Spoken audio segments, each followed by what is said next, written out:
Hey, welcome everyone. It's Chuck Hogan with Your Best Life, and welcome to the Spanglish World Network on Zingo TV, channels 250 and 251. Please remember to download the Zingo TV app on the respective app stores on iOS and Android devices. While you download, you got to make sure that you rate and leave a comment. The app is completely free. Zingo TV is also available on Google Chromecast, Amazon Fire, Fire TV sticks, and Roku sticks, and all smart TVs 2016 and forward. Whew. That's a mouthful. And so welcome to Your Best Life. And we're so grateful to have a dear friend of mine, someone who I've admired on so many different levels, but not only is he an amazing father, he's a doting husband, he's an entrepreneur and businessman, he's also a world changer. This guy donates time in helping youth, organizations, businesses to thrive and grow beyond their current station, which again, for any of us that's looking to enhance their lives, this is the kind of man you want in your life. He's a talent acquisition expert. He is someone that speaks on stages. He runs all different types of seminars, board breaks, and integration process to get you out of your head and into your heart. Welcome to Your Best Life, the one, the only, my brother from another, Felix Lin. Wow. Thank you, Chuck. Thank you so much. It's like, as you know, I'm a huge fan of you being the person that goes that you're absolutely changing people's lives out there. And this show is another testament to just spreading the great word of people living, like letting go of so many things in their lives and living their true purpose. For sure. Thank you, brother. I mean, it is a blessing. I love this for one reason, and that is I get together with like-minded, like-hearted souls, and we get to make a difference in helping people get some distinctions. Your best life functions for one reason, and that really is to live your best life. Because if you're getting by, you're living. Yep. We'll call that. And we only have one. We've only got one. unless you're really into Monopoly, or you think you're going to get to go past go again and collect another $200. And I was like going, and in my belief system, I'm not coming back as a butterfly or a doorknob. So at this point, I'm going to make the best with what the universe has blessed me with. And it's blessed me with you tonight, my brother. So thank you for being here. Thank you. Thank you. Thank you so much. Oh, it's a pleasure. I wanted to ask you something, because this is something that's near and dear to both of our hearts. And it's a topic that oftentimes is kind of a throwaway moniker.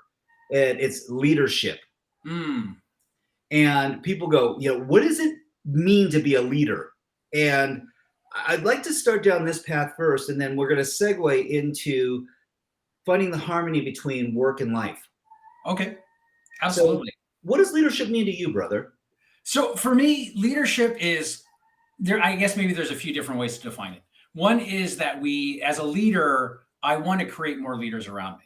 Right. Yes. And it's not about a scarcity issue, like, I can only be the only leader. It's like, I want to create even more leaders. I mean, look around the world right now, right? I know that's part of your mission as well, is to create more leaders, but the world needs this now more than ever. Yes. And there should be no scarcity in this kind of endeavor. The other thing is that leadership to me, I believe in individualized and servant leadership. And individualized meaning that we need to understand what drives other people, right? Like in most of my life, I've always taken on the leadership styles of the people that I learned from, right? And I didn't question it. This is how leadership is. And sometimes that leadership does not help other people, right? And so I was taught one way to lead sales teams, and that way is a very competitive leadership style.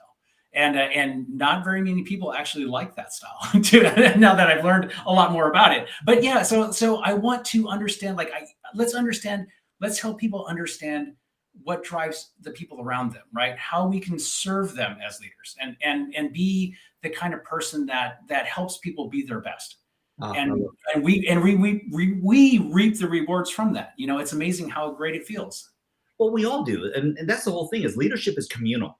Leadership is about collaboration. It's not about barking orders. To your point, if you're in the military, there's a very staunch leadership style that comes along with that. I don't often find that please and thank you are used in those types of. Would you please fire the missile? Would you please? thank you for landing the aircraft on the aircraft carrier. Yes. There's a different level of expectation, and there's also a different level of conditioning. I'm often reminded by the fact, and it's something that you and I are not foreign to, and that is leadership's not sexy. Leadership is necessary, and there's a lot of, in fact, I'm going to just say it out for everyone in the world. Leadership's not easy, but it's worth it. Yes.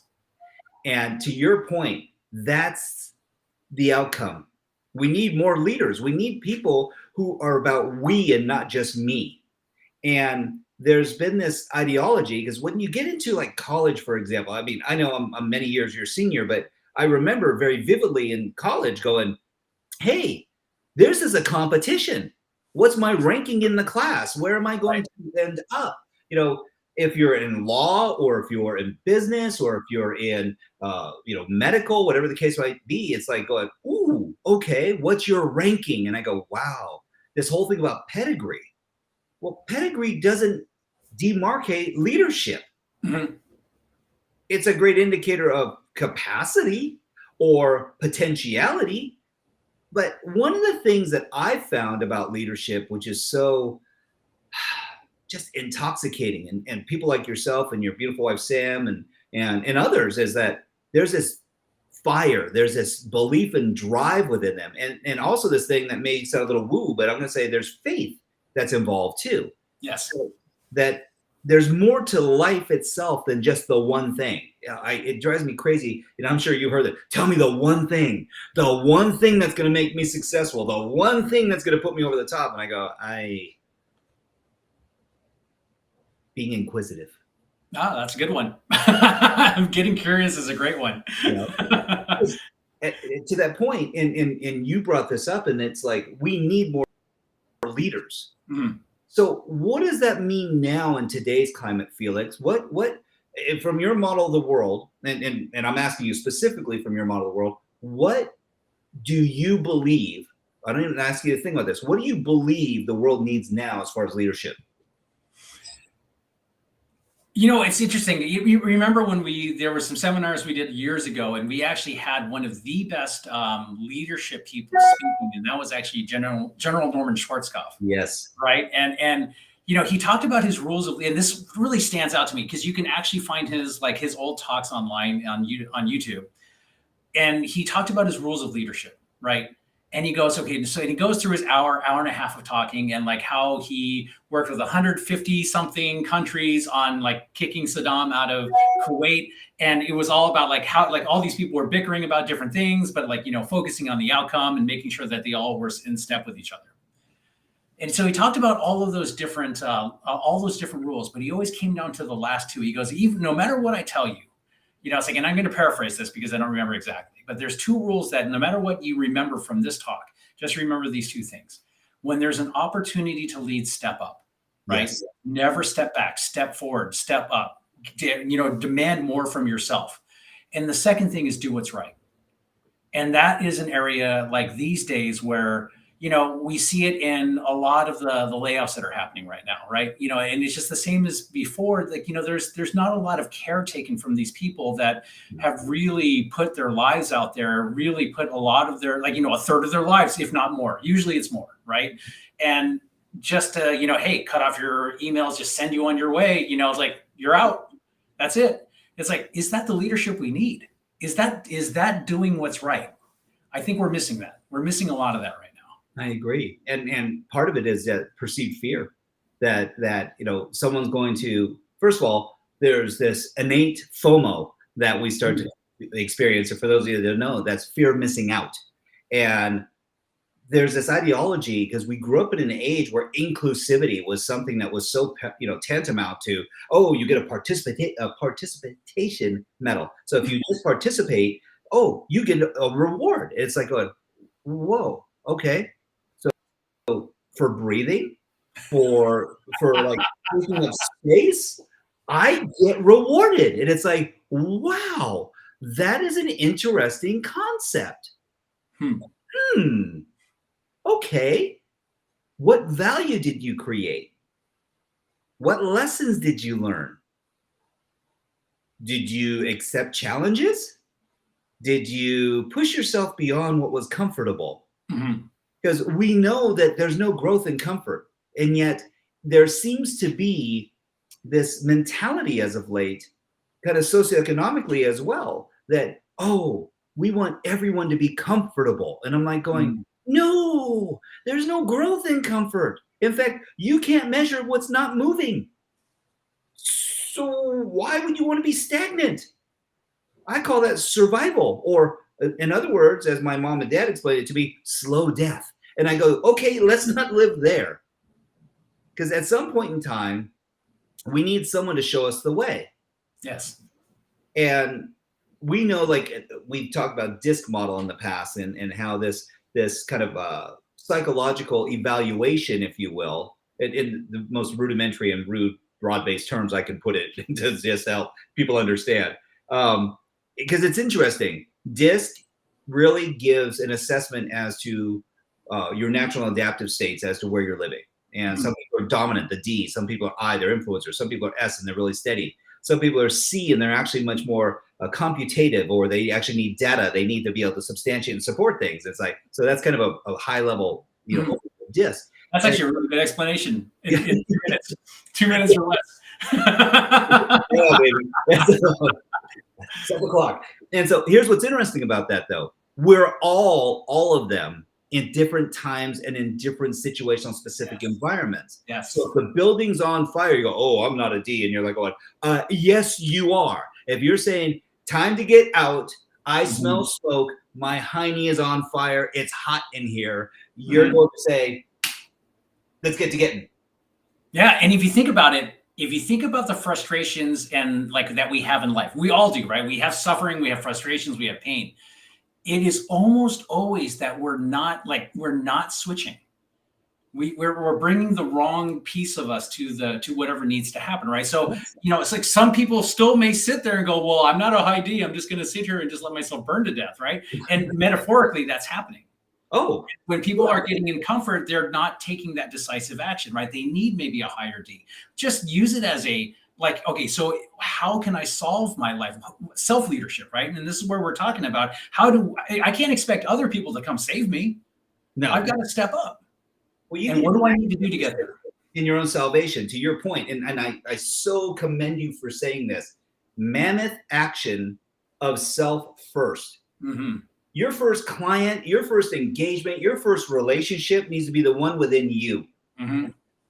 And yet we find so many people that go, oh, well, I'd like to be accepted by others. Well, when you start accepting you, loving you, appreciating you, adoring you, and then, oh, that sounds so silly and willy. No, it's like going, how do you expect someone else when you haven't gone first? And there's a rule in leadership. There's an expectation. Leaders go first. Mm-hmm.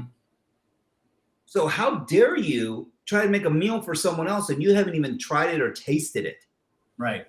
Eat your own cooking, as our mentor Keith Cunningham would say. Mm-hmm.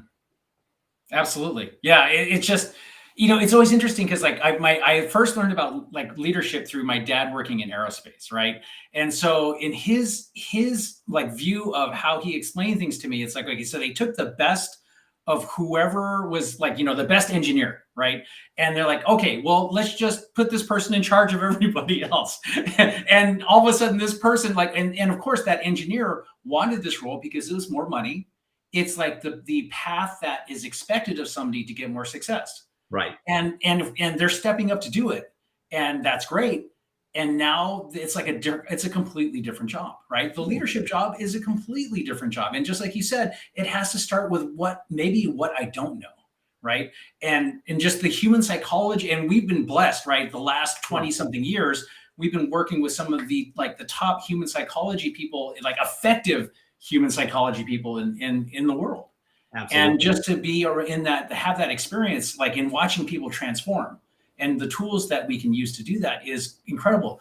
And like all the companies I work with, nobody gets the training. No. They don't get any of it. Isn't it interesting? Because with all the pedigrees, and they're going, oh, Wharton School of Business, oh, Harvard, oh, Princeton, Yale. It's like, oh, that's great. They're all Ivy League. God bless your parents. They spend a lot of money. Right. And on the other side, I go, okay, and how are you uniquely qualified? What are your values? what are you, and when we say that, we go, not the value that you're just creating. What are your values? Who are you? I love what Mm-hmm. Simon Sinek says about this. He goes, your why is who you are. Mm-hmm. Well, last time I checked, your values really do denote, because mindset is based on heart set. Mm-hmm. So if we understand where this is coming from, I go, then how do you feel most often? Yeah. And what a brilliant and easy question to ask. Because I've run into people all the time. How you doing? They go, I do well. And then I go, okay, can you extrapolate? I go, well, I do a lot of things. I've been very busy. It's a blessing and it's great. Oh, well, okay. I go, oh, did you want to ask me how I'm feeling? Yeah. Ah, oh, I feel remarkable. I feel so blessed. I feel so gregarious. I feel joyful. I feel full. Feel collaborative. Feel valued. It's like, oh, wow, you got a lot more ways of feeling. I go, yeah, because what I do is based on how I feel. Yes. Absolutely. It's funny because as a, like, 20 something years ago, I graduated with a science degree, right? So I was a physicist. And, I know you have a very strong science background as well. And 20, here we are 25 years later talking about emotions, right? Yes. And like how strange it was back then to even, that's such a foreign concept. It Oh, was except it was so interesting to learn all this, the why, the understanding specific emotions that drive people, because now, like, I can actually apply that logically, and logic is an emotion as well. To understand, like, maybe that physics background gave me the ability to solve puzzles, yes. and understanding leadership and the emotions that drive it, the why, is a puzzle to me, and that's how I view it. And like, so I need to have the right emotions in place to make that happen. And I know that you do this with a lot of people. Well, thank you for this, because this goes back to sometimes we need evidence. Mm. It's kind of like going, wait, the sun's hot. And you're like going, I don't need to know how thermonuclear reactions happen to know that I'm burning like alive in this moment. Sunblock is a good thing. It's like going, and so people go, well, what do you mean? Then you need evidence. I go, well, there's other things. Am I exposed? Do I have a hat? Is there moisture? Mm-hmm. Am I near a body of water? Have I had hydration? I said all these different things create the entire experience. It's not just that the sun is hot. That's a given. Yeah. And I go, huh. To your point, when I start knowing all the other reasons why I'm feeling the way that I'm feeling, because am I just hot? No, I'm sweaty. I'm agitated. I'm fatigued. I'm tired. Mm-hmm. It's like, oh, okay. And people go, well, what does that got to do with anything? Well, if I change my focus or I change my languaging and I go, oh, I'm not hot. I'm actually feeling quite temperate. Or if I go, oh, if my focus is going to be towards that tall, frothy beverage with a piece of pineapple in it. Oh, all of a sudden I start to feel cooler. It's like, wait, what? It's like, listen, where focus goes, energy flows. To your Mm-hmm. point. And we've been blessed to have some of the most practical psychologists in the world give us these lessons on leadership.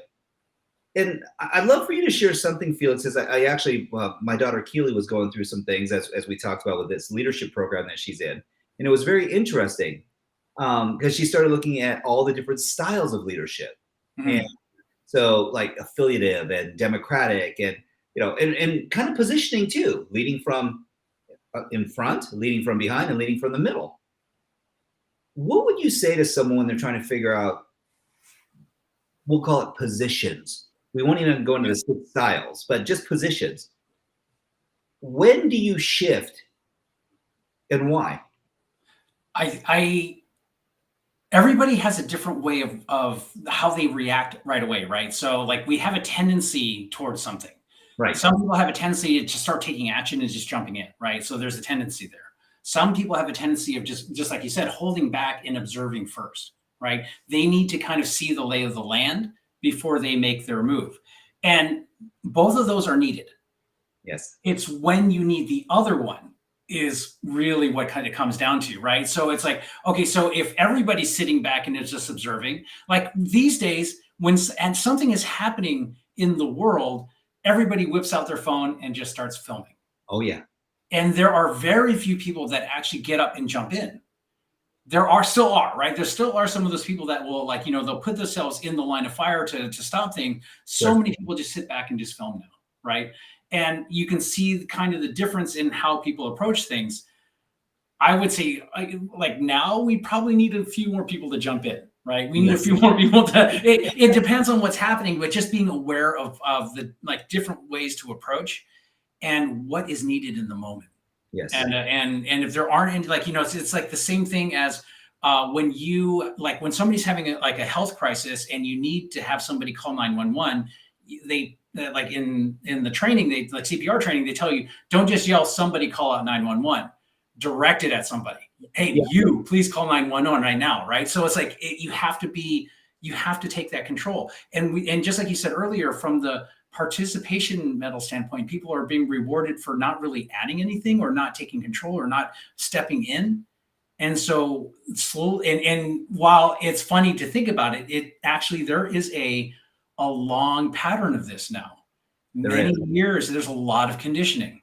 And so unless we actually condition ourselves to step up every day, like, so yeah, so sorry, it's a long answer to your question. No, I It's love it. it's like every day, like take a look at who you naturally are. Are Exactly. you getting the results you want? If you're not getting the results you want, start adding the other flavor, right? If you're eating vanilla all the time, you expect chocolate and you're not getting it, start adding some chocolate yourself. We have to take control. We have to step up to do it. I love that. And it is so true. And it is situational specific. Like, I use different examples of like different environments. So like church, and people go, oh, well, where are you leading from? I said, well, are you leading from the front? Are you the one leading the hymns, or you're the one reading the gospel, or sharing the good word? Or are you leading from behind, where it's like encouraging people and you're that support system? Or you're the one right in the middle and you're like going, I'm going to belt out a tune with the rest of the choir. Yes. and be in this thing because we're all celebrating together. And Yes. that's infectious too. And sometimes we just need to be all three. And people go, oh, come on. Like, really? I said, well, it's the same person showing up to the party. Mhm. It's a different part of your personality. And it's what's called for in the moment. See, that's what leadership is. Leadership isn't one style. Leadership isn't one approach. Leadership is really being able to have the modalities of being able to kind of flow through all of them. And you're kind of a utility player. I mean, if you want to use a sports term.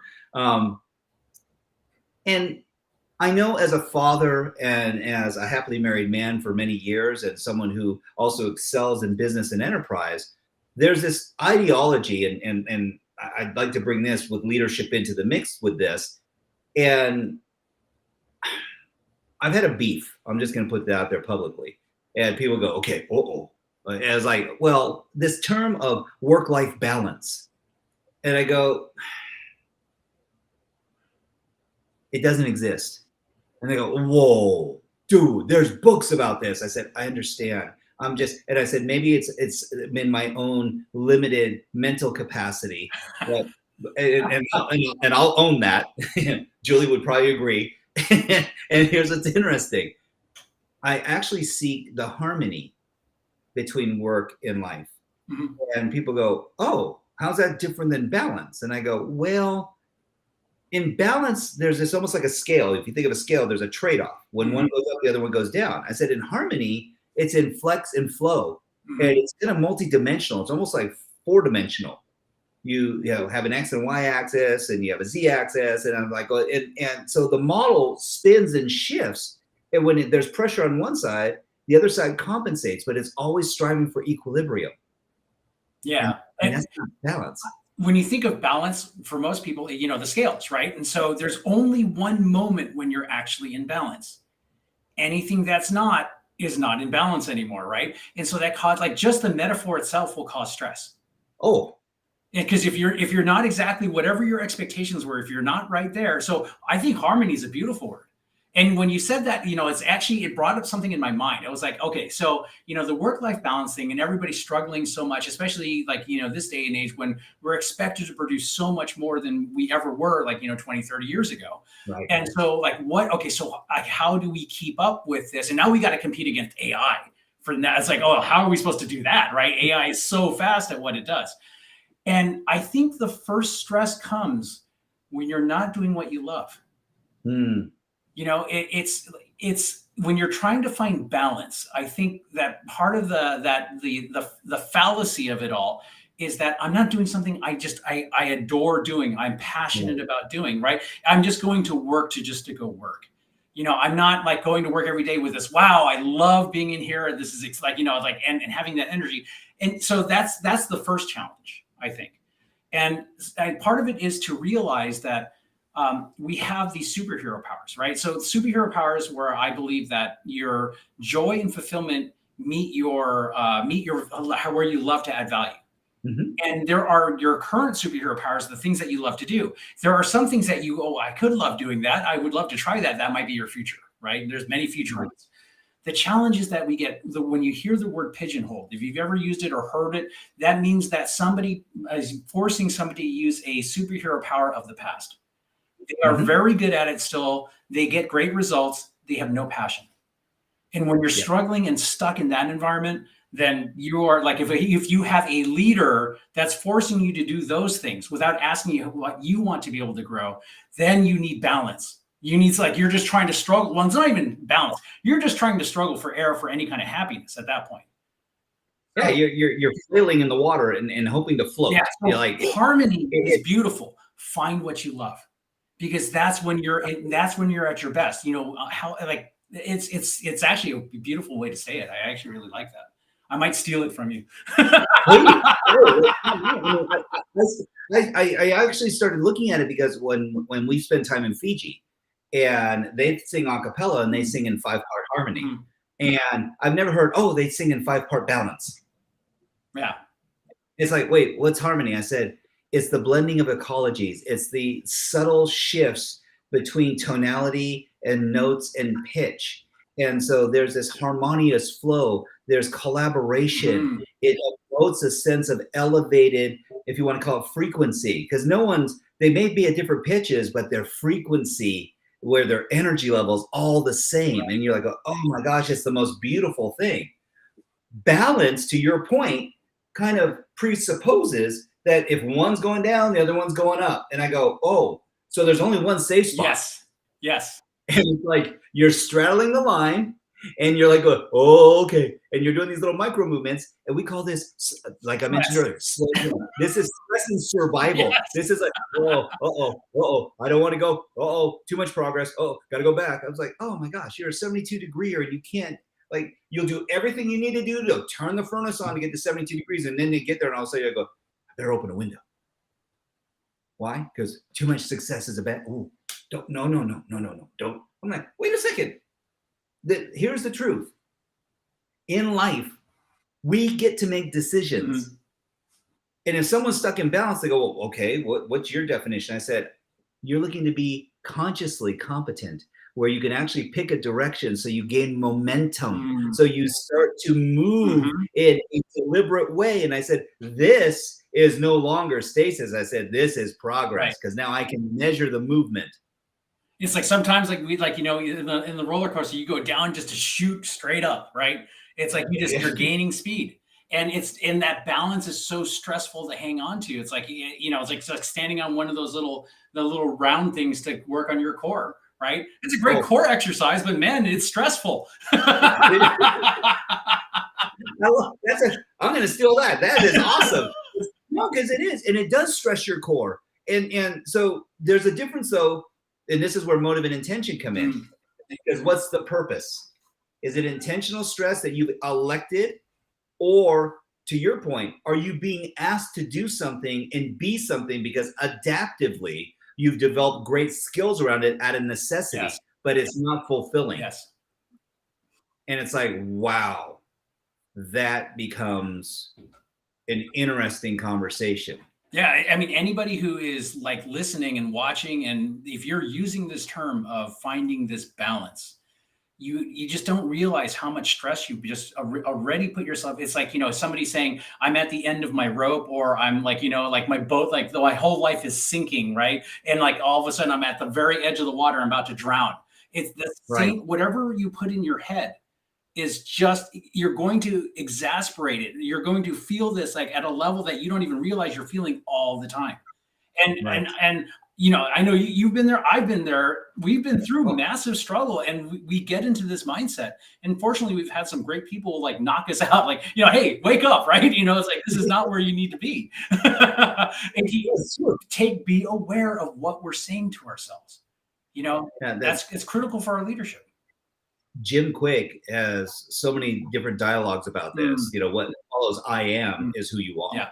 And it really is computative. So it's actually it's binary. What you put in your brain is programming. And whatever you're telling yourself most often becomes your reality. So there are folks who are very hard on themselves and berating. And there's a difference between holding high standards and keeping high standards and then chastising oneself. Right. And driving oneself down or creating a negative space. And with that said, I'll add as well, it becomes extremely important, and we talked about this just a few moments ago. I'm not saying that you have to do the Stuart Smalley school of affirmations. It's like, I'm strong enough, I'm smart enough, and by golly, people like me. Well, that's encouraging, but if you don't believe it, then it becomes a lie. Yeah. And this is where the rubber meets the road. Authenticity and being congruent with self comes with a level of vulnerability. Self-leadership is probably the most rewarding and yet some of the most challenging concepts and opportunities that we have in our lives. Yes. Because it seems so much easier to just communicate with another human being and get some external reference or some affirmation from someone else. That's like, oh, it's great to hear cool stuff about yourself. Oh, you're so wonderful. Oh, you're so nice. Oh, you're so skilled. And it's like, going, till you're not. And then you're like, at least for me, I was like, ruh-roh. Like, okay, who do I call? And this is where I'm going to highly encourage you. Have friends like Felix. So, Chuck, you mentioned a couple really great things now. You talked about faith. You talked about vulnerability. You've talked like authenticity. So, like, I want to ask you. So, like, because you talked a little bit earlier about the emotions, the feelings of leadership, right? So, to understand, like, if you want to model some great leadership, right, you just have to model these emotions. Yes. And so, Chuck, what are your top 5? Like, because this is how we react. If I'm going to react with vulnerability, if I'm going to react to a situation with faith, how am I going to be reacting differently compared to something else, right? So, Chuck, what are your top 5? Because I'm actually like curious, because I know you, I have an idea, and I know those are some of them in there, but they may not be exactly. And when we share a bunch, I would think they may not be the same in the top 5. But what do you think are like top 5 things that anyone can model? Like anybody can just take on. Like right now, I'm going to decide. I'm going to live. My number one is a gratitude and appreciation by far. Yes. I just find that living in a space of gratitude and an appreciative I ask myself this often. I said, what can I appreciate about the situation, self, and others? And it's so easy and fast, and the answers come quickly. The second one is, for me, is love and connection. Okay. I'm a huge love bug. For me, if good things are happening, and even if challenging things are happening, I'm looking at how can I share the lessons of what I've learned if it's a challenge, and how can we actually celebrate together in the accolades, because that's something I was very poor at, Felix, for a long time, about my own admission. Third is accountability, and that is being authentically truthful with self and others. What I found is that it was the stuff I would omit in not being truthful with myself that I would use softeners around. Right. Like, oh, compared to someone else, I'm doing all right, or, and I was like, going, ooh. And then I found it was others, because what was happening is I didn't want to ever feel that pain, so I wouldn't share that with someone else either, and I would omit it. It would actually lessen our relationship. 4, I would have to say, is presence, being present and feeling in the moment. Wow. For me, that there's so many things that are floating around. And if yesterday is history and tomorrow's a mystery, the gift is right now, and it's called the present. Mhm. So Master Oogway Kung Fu Panda, love them. There's sacred wisdom in that total. Find that inner peace, baby. That's it, man. That's it. Wusa, wusa. And then the last one, and this is one that's underrated, and it's actually humility. It's understanding that I don't have all the answers and I don't need to. That in that moment of just acknowledging that I am in process, and if I believe in the infinite mindset, like from Simon Sinek, it's about staying in the game as long as you can. So it's about the journey. So I'm not looking for this finite destination other than a feeling, which is if I'm feeling joyful and happy and fulfilled and connected, then to your point, it really feels more congruent with who I am. But being in that present moment is just like so important with humility. Yes. Because I've found that when you don't, there's a difference between leading from the front and then being supportive and leading from behind. And sometimes people just need a hug. Yeah. And not you being in their face. Sometimes they just need to know that you're side by side and that you're locked to arms and that you're, in it together. And so I just found that in humility, it allows you to get out of your headspace and in your heart space, and you're actually more present. It's amazing how fast you just rip those off, right? In terms of just knowing who you are. Everybody needs to be aware. And then in fact, in our journeys, part of it was to be aware of these specific emotions that we use to make our lives. How do we fuel ourselves? Sure. For you to say those things so quickly, and me knowing your family, right? And just knowing your kids and just watching them grow up and seeing the leaders that they're becoming or that they are already. It's like, you just by your example, obviously they have their own list, but your example has allowed them to, take on those pieces, right? To step up as the people who they are, as their own individual identities. And if people are struggling with this right now, just think about what are your top 5 or what do you want them to be? That's such a powerful question. It really is, because I don't know that many people actually give thought to this. Yeah, they may not have they don't think they have a choice. They never thought they did. True. Or they dulled themselves to such a degree that mediocrity and getting by is okay. Right. And I was like, well, that's even more, it cuts me to my core, because you'll watch someone, they go, oh, you'll ask, how you feeling? I'm like, whoa, all right. Can you elaborate? I'm good. I'm getting mine. What does that even mean? I'm getting mine. I'm like, well, to the point, it's kind of like what you said, which was, where are you living now? Like, who's showing up to the party? I ask myself this all the time. It's like, number one, I have 2 questions I often ask myself. It's like, why am I here? Like, and it's changed. In the past, it was, why do I deserve to be here? I go, oh my God, I already deserve to be here. So why am I here? That's a really tough question to ask yourself. Oh, it was a doozy for years. Yeah. And the second one is, who do I get to be? Yeah. Because it's a choice. You don't have to be anything. Yeah. You get to be. And get you added with your gratitude, added with feeling these feelings, especially when you come up and you're looking at your family. It's like, who do I get to be the great dad. I get to be an amazing husband. This is my gift. Yeah. And if we look at it that way, it's like it impels us to do more. It wants us to live better. It wants us to be our best, right? I love that. That's phenomenal. That's such a great question. Who do I get? I've got to ask you, your top 5. I mean, I know you well, and I could probably presuppose a lot of things.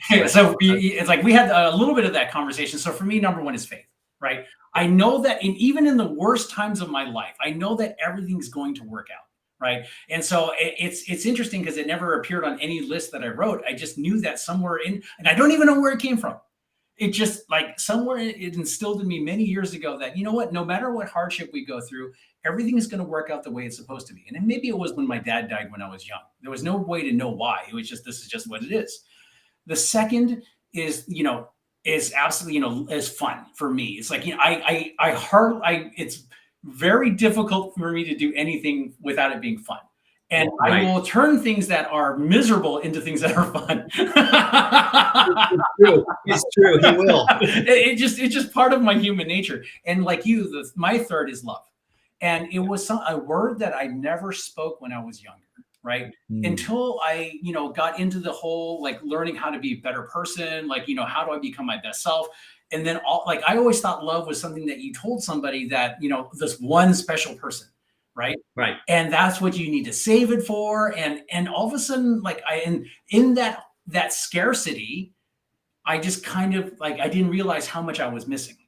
And then for you and I to say this, and when I go to companies, the word is not usually the easiest thing to say with people. They don't really quite understand what we've gone through to get to that point, right?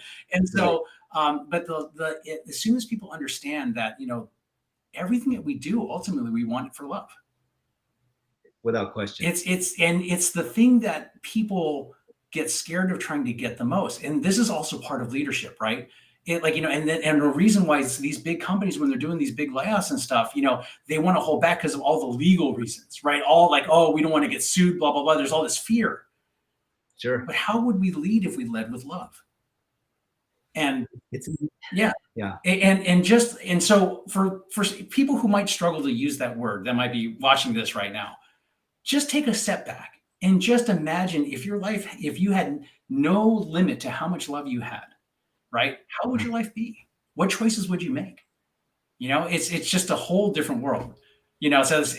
So the fourth one, again, I love the accountability piece, right? I have to always want to just drive myself to push and push and push, right? Because I can, there's only so much time I have on this earth to teach my family, to teach everybody, like teach other people the things that I've learned so that it can help them be their best, help them set them free, right? So that is a huge part of it. And I love the vulnerability piece, right? I am very far from being perfect. Like, I'm not even in the same country or whatever, like the same galaxy, right? It's from being perfect. So I don't mind talking about me, like, because I think it allows other people to understand like where I have failed miserably. It allows other people to be able to understand they're not alone, right?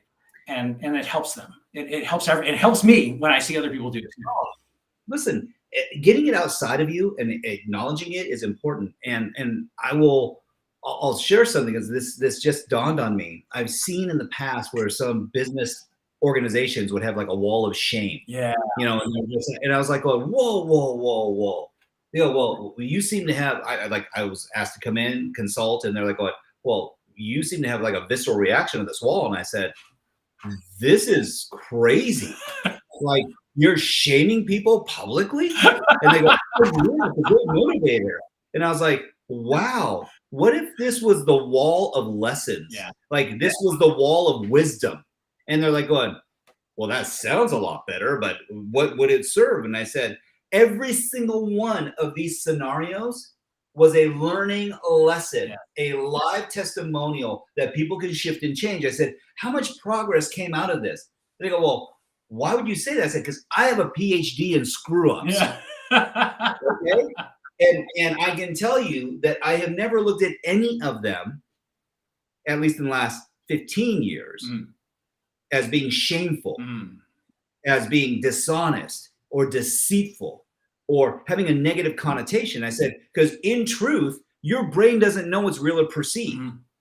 And so if someone is being tagged with a scarlet letter that now was a shameful scenario, and the entire community looks at it, more people are going to do less because they don't want to have exposure to even potentially being put up on this wall. I said, how would you feel if it was the wall of wisdom? Would you mind your face being up on the wall? You go, oh boy, that was a lesson. Whew, boy, doggy. I learned never to do this again, and I could do much more of this instead. Yeah. And they changed it that day, which I commend them. And he goes, I never looked at it that way before. 3 weeks later, they sent out a survey. And they said, what do you think of the wall of wisdom? And people are going, it has been, and I kid you not, they said, it made me cry. Yeah. Because where I had shame before and an expectation that I was a failure or I was a liability. I actually feel like I'm an asset now. Yeah.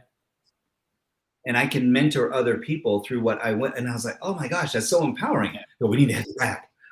And so the point, to your point, perception is everything, and languaging is so important. Mhm.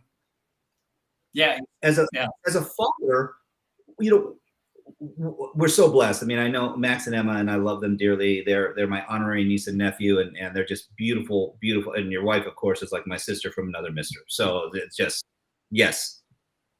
What do you say to the parents, Felix, that are trying to help their children with focus and being able to help create a sense of inclusion and belonging in and of themselves, so that way, because I know you homeschool, Mhm. and and and I love that. I mean, I there are times when I wish we would have taken that route, and we didn't, It's and not so easy. we no, You no. have to have the right person to do it. My wife is. I'm definitely Oh, she's remarkable. not. And again, we both married up. Yeah, for Yes. sure. Absolutely. So what would you say to folks though? And this is really important actually. So if you don't take away anything but this today, understand what your own limitations are. Mhm. Understand what your gifts and talents are. Because I know this man and he is unbelievably skilled. And yet adaptively, I'm sure he could do anything that he put his heart to. Yes. On the other side, it's like going, I need to have a different relationship with my children than being that person. Yes. And I've been that person. I think we all at some point are that person because we're Yes. frustrated, we're angry, they're not listening. It's interesting. Like I part of it is and we're still muddling through it, right? It's like even as our kids get older and like you got a graduate coming, right? This is insane. Like I Oh, can't even believe Cole's there. Um, the relationship, you need to look at it from like, okay, so a couple things came to my mind, right? One was, what behaviors am I driving out of some of my kids? What am I doing to stop them from being creative, stop them from being like themselves, stop them from like exploring who they are? Because I want them to conform a certain way to who I think it should be, right? right. And I thought about that, and that was a big one, like early on. It was like I came to that moment where I was really frustrated for whatever reason, and I was like, what am I doing? And maybe we all have this moment. And watching you with your kids, man, I was like, I want to be you, right? It's like so. I was like, okay, I'm going to put on my Chuck hat right now. And okay, how would Chuck do this? And dude, you're amazing. Honestly, you're honestly amazing at it. And so I was like, oh yeah, exercise some more patience, right? Maybe in my top 5, I need to start exercising more patience here. Maybe I have to start seeing for what they love that they're doing. So they do focus. Yeah. Oh, yeah. They all focus. They may not focus on the things I want them to focus on, That's but how do I make that? How do I get that shift? How do I take what they're really great at and turn it into things that they can focus on that will also benefit them? So I know that I'm not leaving them behind, right? It's like they're going to be living in a ditch somewhere when they grow up. It's our fear as parents. we aspire for them to have a better life than we had. Yes. And I go, is that things and stuff, or is that experiences? Right. And you brought up something, and I feel the same way about you. I think of you and Sam, and I go, my gosh, you know, my daughter Keely had questions, and she was asking me, and she goes, okay, Dad, you're my dad. And I said, well, ask Uncle Felix then. And we were out last weekend, and you were brilliant, and thank you for sharing that with her. So many distinctions and insights. And I will share this with you. The one thing I found that made the most profound shift in my children was me slowing down, me Yep. removing self-judgment and doubt, was Yes. me, because we emulate, and without even thinking about it, we are a representation as to what they believe life should be like and should feel like. Mhm. And irrespective if we want to believe this or not, because I don't have a huge ego, but I was reminded one time that your children see you and they wish to be like you Yes. when they feel compelled by you. Yes. Your children see you and desire to be nothing like you when they feel marginalized or they see behavior that's unbecoming. And so we get to, as leaders in our own homes, have the responsibility of exercising some self-love and care and leading by example. And I can admit this now. Years ago, I couldn't. I was a poor example back in the day because I was so harsh on myself constantly. Yeah. Constantly. Yeah, that fear makes us make really bad decisions. And another reason why we do need to be our best. And that's why I love what you're doing here with the show. Wow. Just bring people on to help us get tools so that we can be our best. I don't have all the tools, and I'm loving learning from people that you're bringing on. So it's like it's how do we help each other so that our next generation also learns from us, how we slow down. And so thank you, dude. I really appreciate that. Love you, brother. And thank you for this time. Thank you for joining us tonight, everyone. I'm going to remind you this show can also be heard on the Spanglish Radio Network. Please check it out for all the news and programming. Spanglish World. Watch it, hear it, read it, download it, and live it. Thank you, my friend. Thank you.